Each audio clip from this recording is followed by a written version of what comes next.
فإن كلما كان القصاص أكثر وجودا كلما ارتدع الناس عن القتل.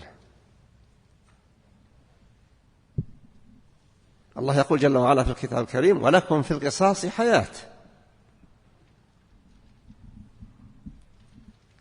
يعني في كونه يتم القصاص من القاتل، هذا القصاص من القاتل بسبب حياة آخرين. إذا عرف المتجرئون على ارتكاب الظلم أنهم إذا ظلموا وقتلوا قصاصا، إذا فكروا بالقتل تراجعوا.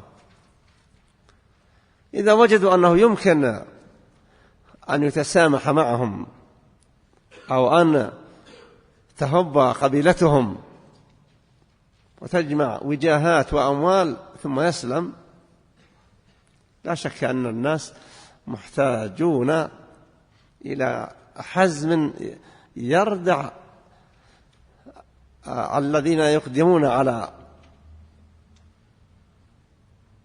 القتل بغير حق.